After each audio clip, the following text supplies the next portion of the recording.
Grand moment pour l'Église. J'ai dit souvent que notre 1er janvier, nous, en tant que chrétiens, c'est la fête de Pâques. Ce n'est pas le 31.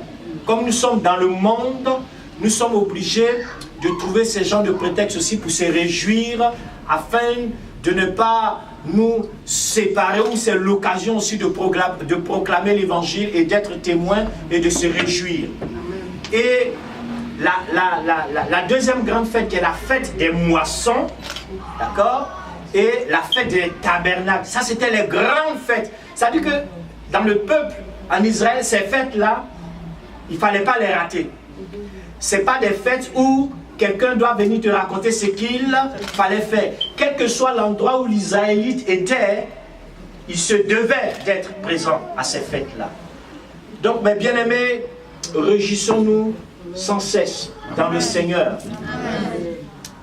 Et merci pour ces 10 années. Le chiffre 10, le chiffre biblique, est le chiffre de l'épreuve. Alléluia. Amen. Le chiffre 10, c'est le chiffre de l'épreuve. Ça veut dire que Dieu vous a éprouvé pendant 10 ans. Le chiffre 10 est le chiffre de l'épreuve. Après le chiffre de l'épreuve vient le chiffre de l'élection, qui est le chiffre 12. Allez-y vers l'élection après l'épreuve. Après avoir été éprouvé, après avoir été trouvé fidèle, alléluia, soyez des élus de Dieu. Rentrez dans le cœur de Dieu, dans le secret de Dieu. C'est-à-dire que dans le lieu très saint, là où Dieu, parce que le Seigneur dit, je t'attirerai dans le désert pour te donner instruction. Dieu donne les choses cachées, il les révèle justement après la traversée du désert. Parce que Canaan se trouve après la traversée du désert.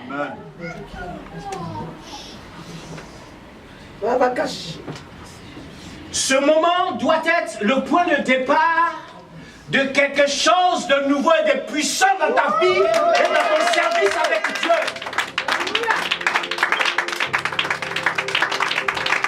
Parce que tu ne peux pas, après avoir été éprouvé, retourner à ce que tu avais vomi.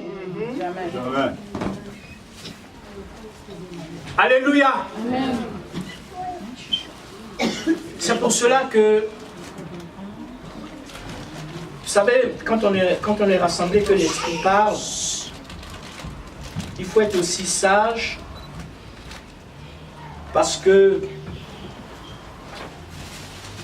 la prophétie, lorsqu'elle arrive, il y a le cadre aussi de donner la prophétie. Vous savez, hier, pendant qu'on était rassemblés, le pasteur Luc de Succès a dit une parole.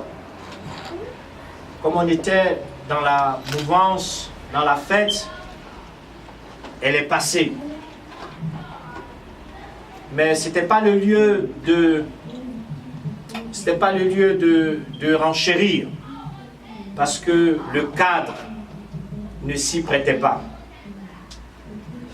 Mais l'Esprit, lui, il parle et il insiste. Il a dit dans son intervention que c'était une révélation qu'il communiquait. Et quand l'Esprit de Dieu est là, il apporte l'attestation. Il disait, tu dis que ton église est une église de prière, de délivrance, etc. Mais ton véritable manteau est un manteau d'évangéliste. Dès que cette parole est sortie, le Seigneur me renvoie dans Apocalypse chapitre 4, où on voit le trône élevé du Seigneur, l'image de l'arc-en-ciel, l'universalité, justement. Notre parole, l'évangile, est un message d'universalité. Il est adressé à l'univers. Et le Seigneur dit, dis à mon serviteur que je vais le ceindre d'un éphod émeraude. Justement, ce texte parle de ça. Frère, qu'as-tu fait de ton manteau d'évangéliste? Parce que, on se connaît maintenant de dire les choses en direct. Parce que après, c'est moi qui règle mes problèmes avec le Saint-Esprit. On a fini de manger. Parce que, quand Dieu t'appelle à une mission,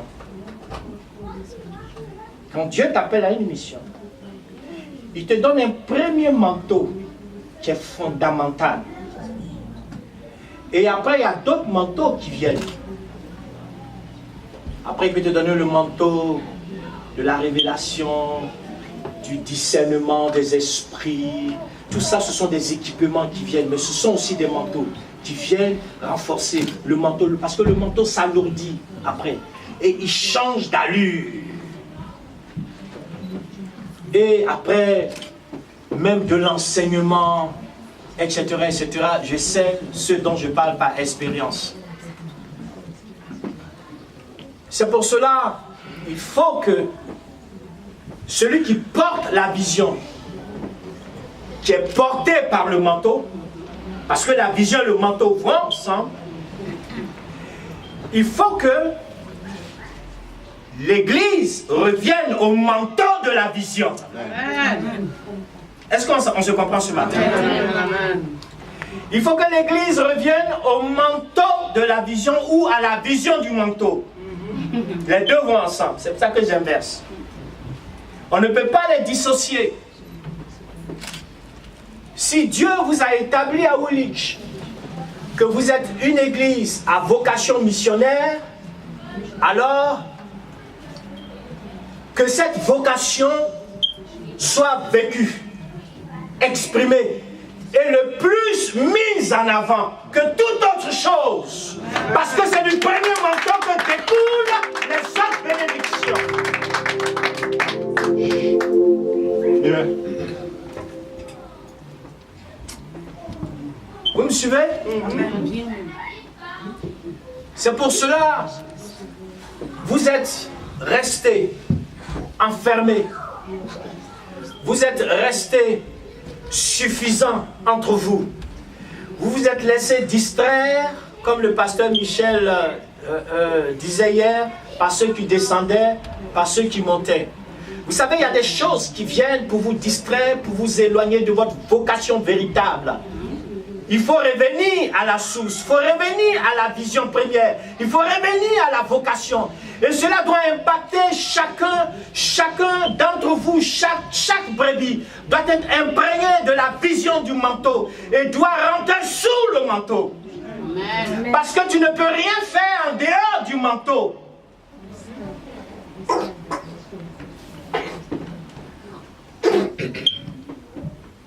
C'est pour cela. Le titre de mon message ce matin, c'est « Reviens à Bethel ». Amen. Reviens à Bethel. Bethel, c'est la maison de Dieu. Jacob leva les yeux dans Genèse chapitre 33 et vit arriver Ésaü.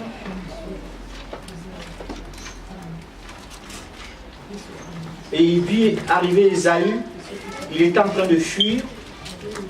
Et puis, lorsqu'on arrive dans Genèse chapitre 35, Dieu dit à Jacob, monte à Bethel et installe-toi là. Là, tu feras un autel au Dieu qui t'est apparu alors que tu t'enfuyais pour échapper à Ésaü, ton frère.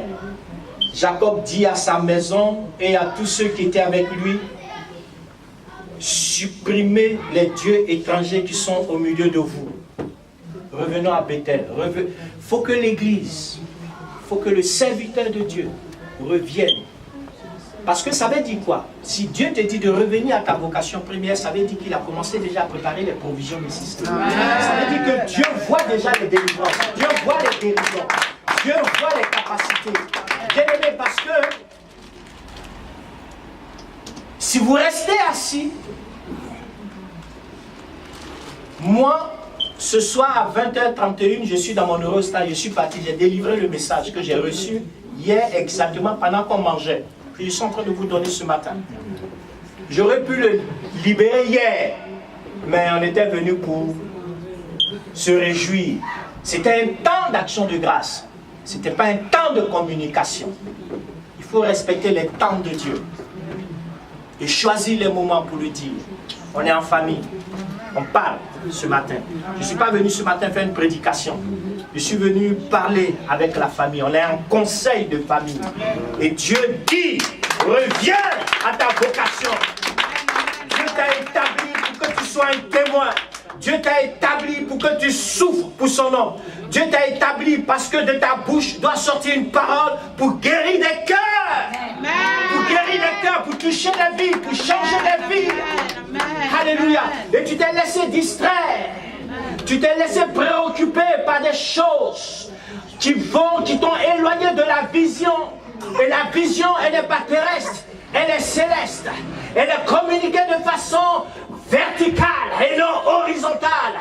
Il faut que la relation verticale soit établie fondamentalement, selon le fondement que Dieu a posé, pierre angulaire, sur laquelle il faut bâtir. C'est pour cela qu'il faut revenir à Bethel.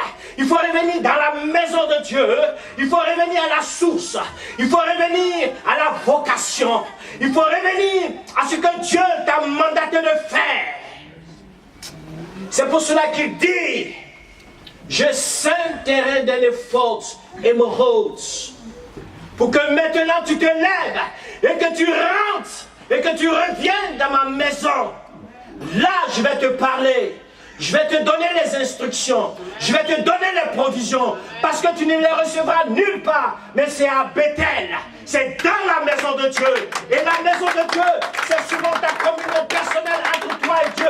Il dit, rentre dans le lieu secret.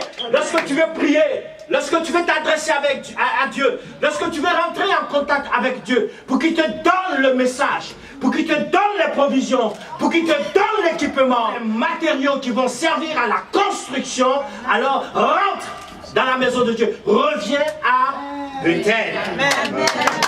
Parce que pour que tu partes, tu es parti trop loin. Dieu dit, reviens d'abord à la maison. Viens, on va renouveler les choses, on va rétablir les choses. Je vais te dire que tu as laissé la vocation de côté et il faut que je te redonne les choses. Il faut que je te restitue les choses sur la carte pour que tu trouves le chemin pour partir. Reviens à Bethel. Pour que Dieu te parle. Pour que Dieu te dise ce qu'il y a à faire. Exactement. Pour que le plan te soit communiqué. Parce que là, il a établi son autel. Bethel était le lieu où Samuel avait institué la cour de justice en Israël. C'était une cour de justice, c'était une maison de Dieu. Prophétiquement, Bethel, c'est l'endroit où Dieu rencontre ses enfants. Et l'endroit où Dieu rencontre ses enfants, c'est plus dans des murs. C'est notre vie. Nous sommes le temple du Saint-Esprit. C'est notre communion avec Dieu. C'est là où Dieu te parle. Il te dit, mon fils, ma fille, voilà. Et à chacun d'entre nous, il donne un équipement spécial. À d'autres, une parole de révélation. À d'autres, un ministère de l'accueil. À d'autres, un ministère de la joie. Afin que chacun à sa place soit le témoin de Jésus-Christ de Nazareth. Selon le mandat qui a été communiqué. Selon la vision qui a été communiquée. Après l'épreuve, il faut aller vers l'élection.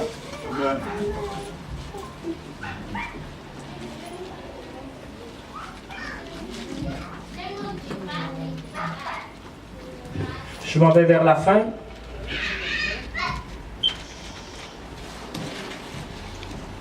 Parce que ce qui me plaît chez Dieu, quand il dit monte à Bethel, il dit, Dieu dit à Jacob, il dit, installe-toi. Installe-toi. Il a dit, je vais te parler, mon enfant, il faut t'asseoir. Il y a des gens, pour les gens, quand tu dis, assieds-toi, ils ne comprennent pas. Ton papa, ta maman dit, assieds-toi. Vous savez, pour que quelqu'un puisse vous parler, il faut être dans une position, mais aussi dans une disposition. Il ne faut pas être seulement dans une position, il faut être aussi disposé. Or, c'est ça, installe-toi, assis. Quelqu'un rentre chez toi et dit, frère, viens t'asseoir. Quand quelqu'un rentre chez vous, et puis vous quoi, non, tu dis, assieds-toi, bois. Et puis après, tu demandes les... C'est pas comme ça qu'on fait dans notre tradition. Dieu dit, installe-toi.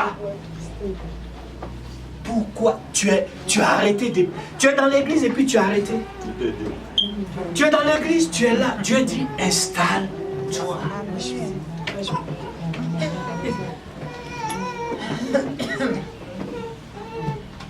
Tu comprends? Amen.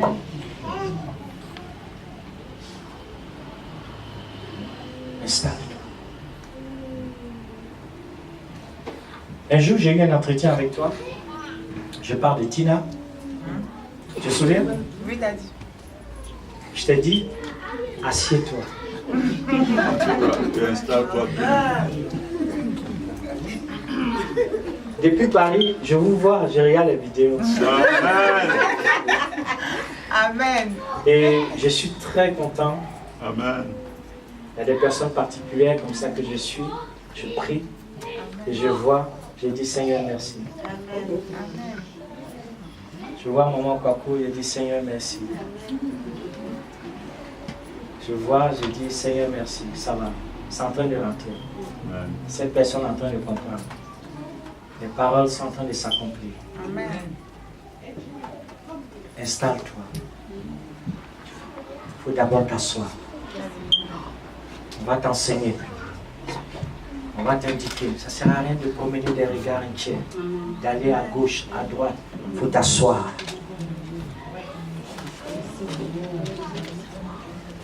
Et puis, une fois qu'il est installé, Dieu lui dit, là.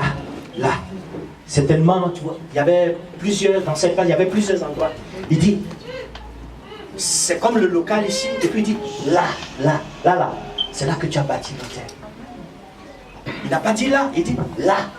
C'est là que tu as bâti. Lisez le texte, vous allez voir. Il dit, installe-toi, il dit, là tu bâtiras l'hôtel.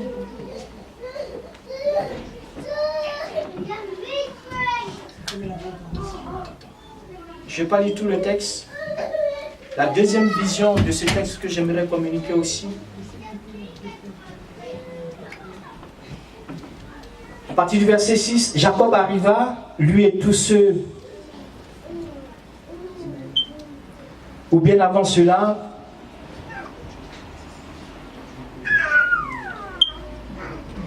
Jacob dit à sa maison et à tous ceux qui étaient avec lui. Alléluia. Il est rentré. Il s'est installé. Il lui a parlé. On lui a dit ce qu'il avait à faire. Qu'est-ce que Jacob fait par la suite?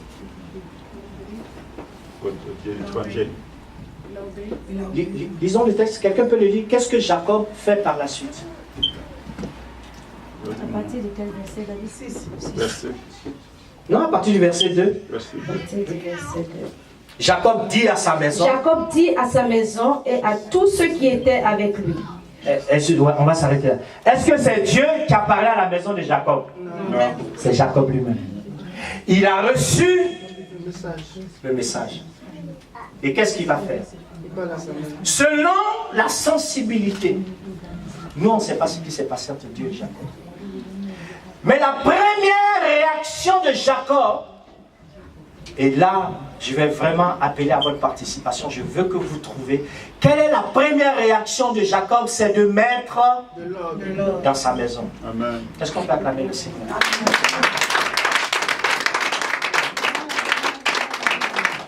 Une maison ne peut pas prospérer s'il n'y a pas de l'ordre. Une maison ne peut pas vivre la vision de Dieu s'il n'y a pas de l'ordre. Mais bien aimé, vous savez, c'est ce qui, aujourd'hui, dans nos ministères, dans nos églises, Nous voulons bâtir des œuvres de grands ministères, mais nous oublions l'essentiel. Il faut qu'il y ait de l'ordre. Il faut que chacun ne vive pas comme il entend, parce qu'il est dans la maison de Dieu. Vous savez, tout ce qui est caché sera révélé. Amen.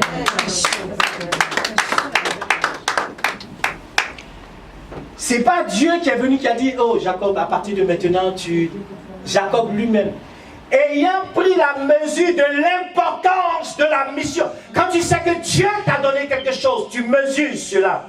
Tu mesures le poids, il voit le poids de la responsabilité. Et c'est là que je voudrais terminer. Il voit le poids de la responsabilité. Dieu nous rend témoins, mais nous rend aussi responsables de ce qu'il nous confie, parce que nous allons rendre compte. Amen. Parce qu'on ne doit pas te demander pardon. Vous venez à la réunion. On ne doit pas te demander pardon pour chanter. Si Dieu a dit, toi Carole, ton rôle c'est de chanter, on ne doit pas te demander pardon pour chanter. Parce que tu as la responsabilité dans la construction du culte. Alléluia. Dieu t'a donné cela. On ne doit pas te demander pardon.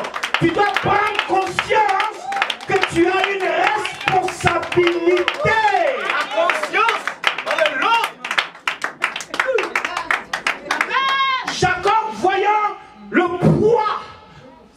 poids du message, la responsabilité que Dieu lui confie, la première chose qu'il fait, il s'adresse à sa maison. Sa maison, il dit à partir d'aujourd'hui, là où tu mettais le vase, supprimez-moi tous les dieux qui étaient. Supprimez, commencez à supprimer, à mettre de l'ordre, et que chacun vive ce qu'il a dit. Supprimez les racunes, supprimez la haine, supprimez de l'amour véritable, supprimez. Père, voici ta mission.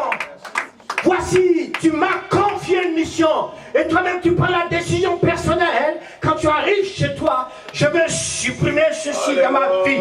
Je veux supprimer ceci dans ma vie. Je veux supprimer ceci dans ma vie. Si tu étais rancunier, si tu étais voleur, tu dis, je vais supprimer cela dans ma vie. Si tu étais adultère, si tu vivais dans l'impudicité, tu dis, je vais supprimer ceci dans ma vie. Parce que Dieu m'a confié une responsabilité. Dieu m'a confié une responsabilité et je dois la vivre. C'est pour cela qu'il faut revenir à Bethel, il faut t'asseoir. Dieu va te donner le message et ta décision. C'est pas Dieu qui a parlé à la maison de Jacob, c'est Jacob. Mesurant le poids de la responsabilité. Et il commence à nettoyer sa maison. Supprimez-moi les dieux étrangers parce que le vrai Dieu Yahweh s'est révélé à moi. Amen. Avance. Sois béni.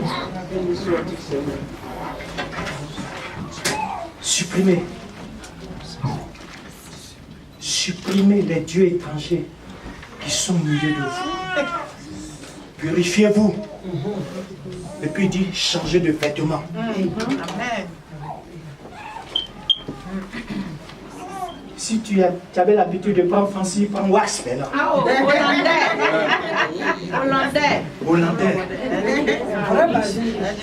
Il dit, changez de vêtements. Changez de comportement. Change. Changez. Supprimez. Purifiez-vous. Et puis maintenant, quand il a fait ça, il dit, nous monterons en lutte. Amen. Nous monterons ensemble. Voilà la dernière image que je voulais vous laisser.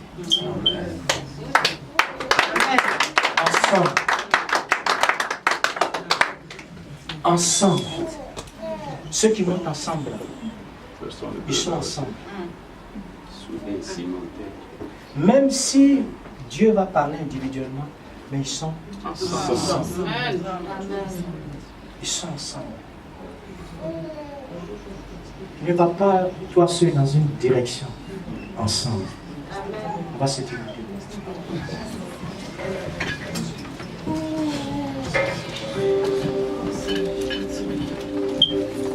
Ensemble. On va monter ensemble à Bethel. Je t'en supplie. Reste. On va monter ensemble. Aujourd'hui là, il n'y a pas quelqu'un qui a resté ici. C'est ensemble on va partir. Dieu m'a mandaté pour ça. C'est ensemble. Il n'y a pas un qui a resté derrière. Il n'y a pas un qui va être devant. C'est ensemble on va partir. C'est ensemble. Et souvent on ne peut pas aller ensemble parce qu'il y a des gens qui sont lents. Il y a des gens qui ont des problèmes. Il y a des gens qui ont ceci. Et cela, nous ensemble.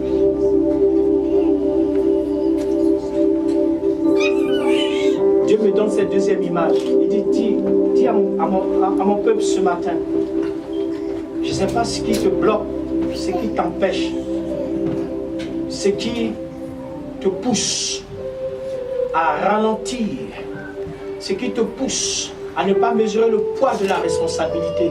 C'est souvent une préoccupation pour toi. Et ce nœud a besoin d'être brisé pour que ta vocation céleste s'exprime pleinement. Je le sais. Et Dieu dit, forme un point comme ça, mets-le là-dedans. Il y a certains qui disent, Seigneur, je suis là. Si j'ai ceci, je vais aller. C'est légitime. Seigneur, si tu me donnes ceci, parce que Jacob, quand on étudie Jacob, on va voir, il fait, Seigneur, si tu me donnes si, alors, c'est légitime. Alléluia. Amen. Nous levons les mains, bien-aimés, c'est spirituel. Alléluia. Parce que nous devons aller ensemble. Parce que cela ne doit plus t'empêcher. Parce que cela t'empêche même de t'installer, de t'asseoir et d'entendre la voix de Dieu et de recevoir les recommandations de Dieu. Chacun sait. Pour d'autres, c'est un problème de travail, c'est un problème de mariage, c'est un problème de péché, c'est un problème de ceci. Vous savez, Dieu fait grâce. Son sang est là pour nous purifier. Son sang est là pour abonder. Son sang est là pour briser le joug de la malédiction. Son sang est là pour briser le joug, l'alliance de la malédiction tissée depuis des origines. Son sang est là pour purifier, pour briser le joug. Et je suis venu ce matin pour briser le joug qui pèse sur ta vie. Parce qu'il faut que tu commences à t'installer. Il faut que tu commences à t'asseoir. Il faut que nous allions ensemble. Il faut que tu viennes avec nous. Il faut que tu viennes avec moi ce matin. Au nom, garde par la foi. C'est une œuvre de foi. Au nom puissant de Jésus-Christ de Nazareth. Seigneur, moi-même, je suis concerné aussi. J'ai besoin de ta grâce. Oh, alléluia. Tu sais ce qui m'empêche de venir pleinement à toi et de me livrer totalement à toi, Seigneur. Tu connais ce qui empêche ma soeur, mon frère, de s'installer, de s'asseoir et de recevoir l'instruction dont il a besoin pour que sa vie aille de l'avant, pour que le ministère de la révélation, pour que l'équipement nécessaire, pour que l'équipement de la parole, pour que l'équipement des dons spirituels qui le reçoivent. Et ce matin, je suis venu pour briser le joug, comme tu m'as mandaté, comme tu me l'as demandé, dans le nom puissant de Jésus-Christ de Nazareth. Père Céleste, merci pour la vocation. Merci pour la vocation. Merci pour la vocation. Merci pour la vocation au nom puissant de Jésus de Nazareth.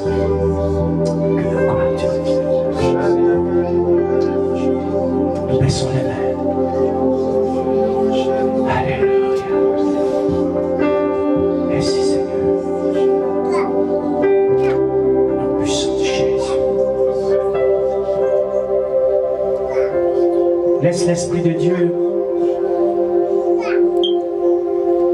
te purifier, ôter les dieux étrangers. Je dis laisse l'Esprit de Dieu, chaque voisin, parce que c'est l'Esprit qui fait maintenant son ministère. Moi je m'efface. My God, Le Saint-Esprit de Dieu, quand il vient et il est là, il veut équiper, il veut toucher. Il veut équiper, il veut toucher. Le Saint-Esprit de Dieu, alléluia, il veut t'installer, il veut t'apprendre à t'installer.